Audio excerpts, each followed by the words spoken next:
Isso, e assino embaixo, mas de fato eu não fui santo durante esse processo, mas eu sou dono das minhas falas, das minhas omissões, das minhas ações principalmente. Então, ao contrário de outros que eu tive que conviver, que sempre terceirizam a culpa, sempre tentam generalizar, colocar todo mundo no mesmo balaio, eu matei no peito tudo que eu vivi. E, querendo ou não, o meu dissenso no programa virou quase que a força gravitacional do programa no último ano. Porque o programa ganhou um contorno politizado. E esse é o fato, querendo ou não. Eu fui o assunto mais falado do Brasil no Twitter 4 vezes em um ano.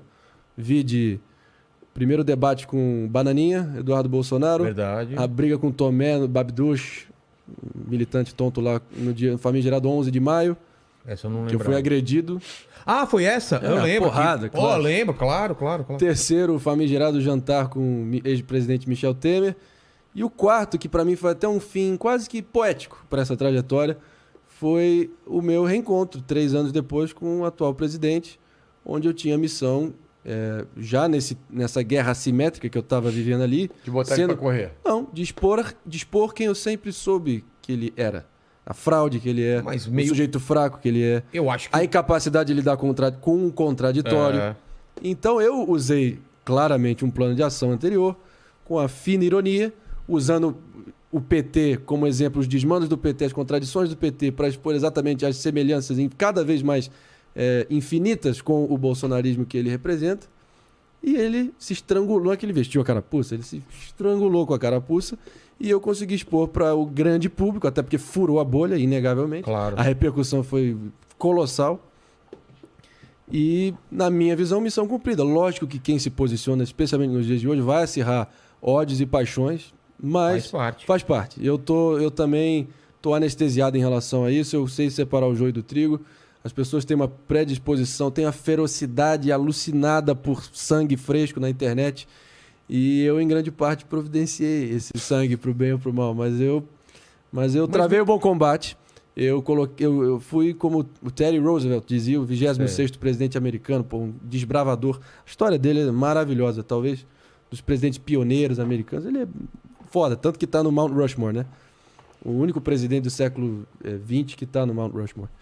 E ele dizia, né? O que importa não é o crítico na plateia, e sim o homem na arena com poeira no rosto, sangue na face, botando a cara e travando o bom combate. Isso, podem odiar meu focinho, podem renegar tudo que eu digo, faz parte, mas dizer que eu não coloquei a cara e defendi o que eu penso, contra tudo e contra todos, num ambiente de guerra simétrica, inóspito, que eu estava cada vez mais ali sendo uma voz dissonante, o contraponto, e a sensação que eu cresci 10 anos em 2, irmão. Então, não poderia ter tido uma experiência mais proveitosa que essa para mim. Eu só deixei amigos lá, pelo menos na minha conta. Essa foi também impressão clara, nítida, incontroversa que eu tive de todos os caras lá desde o momento que eu saí. Ouvi que eu tenho portas abertas do próprio Emílio, que foi muito gentil comigo, tinha baita convivência com ele. Ainda permaneço com uma amizade virtual com ele. E foi um grande professor para mim, só a gratidão. Mas certos também, a gratidão permanece, é o que norteia aqui minha situação. Também... Mas também eu não tenho sangue de barata. Tem certos limites ali de convivência, também da dinâmica do programa que foram transpostos ali pós a entrevista com o Bolsonaro, que também, na minha opinião, encardiu o ambiente. Eu olhei em volta, fiz um exame de consciência, ouvi quem mais amo no mundo, amigos, conselheiros, pais, que são pais que, graças a Deus, não é...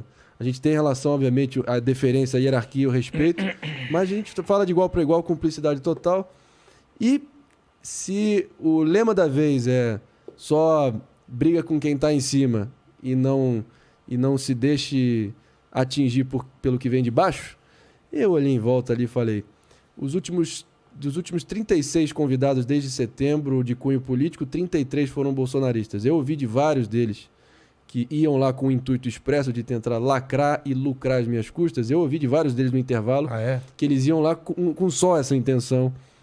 Para a bolha deles. Para tentar fazer o recorte canalha, distorcido, replicar nas redes deles e tentar me antagonizar e ficar por isso.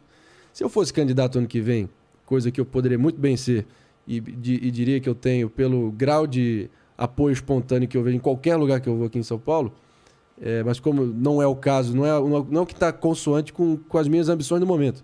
que é exatamente botar a minha veia artística que ficou em segundo plano nesses últimos meses, voltar da primazia para isso, priorizar isso. Foi abafando Exato. realmente. Foi ficando em segundo plano. Eu estava rendendo mais no lado beligerante, da política, do embate, do combate.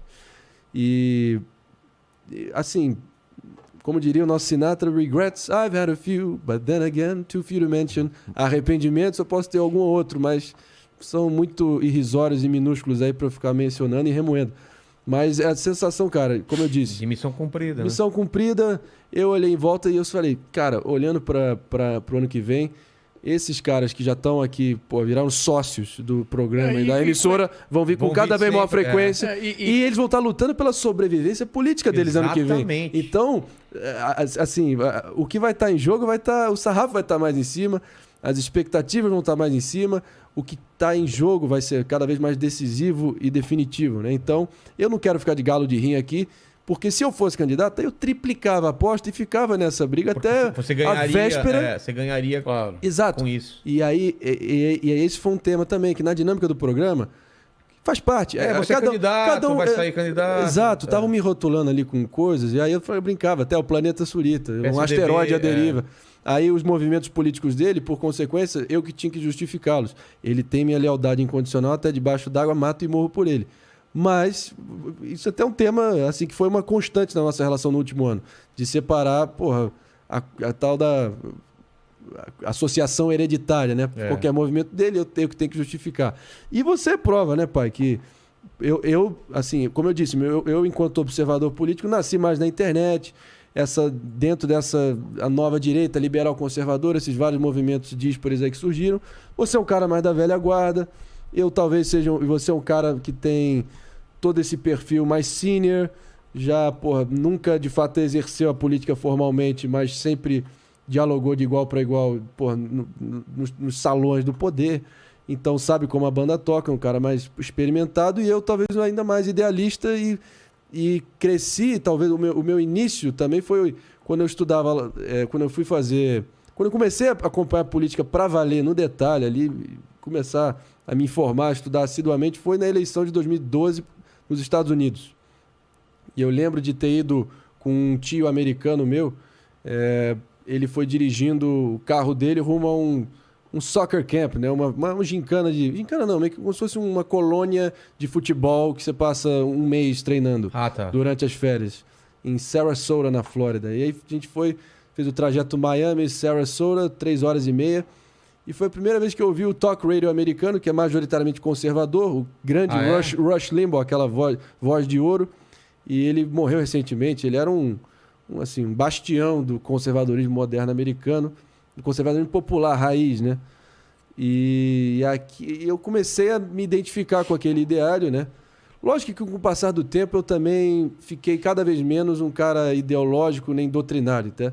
Você vai aprendendo, vivendo e aprendendo, e hoje em dia a minha linha é muito mais consoante com o próprio Nando Moura, com o Danilo Gentili, de que político é empregado, mais pragmático. Eu sou como Ariano Suassuna diz, foi a melhor definição e que para mim expressa perfeitamente a minha visão de mundo hoje, que o otimista é um tolo, o pessimista é um chato. Bom mesmo é ser um realista esperançoso. É isso que eu sou. É verdade. Eu não vou esmorecer diante das dificuldades aí que o Brasil apresenta, problemas crônicos, esse clima horroroso que está reduzindo o debate a isso. Né?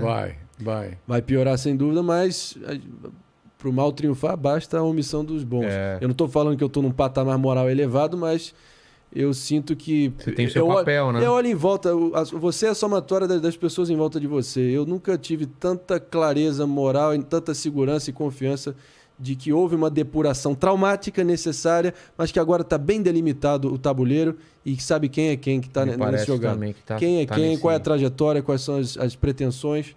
Eu acho que já não tem mais espaço para ficar...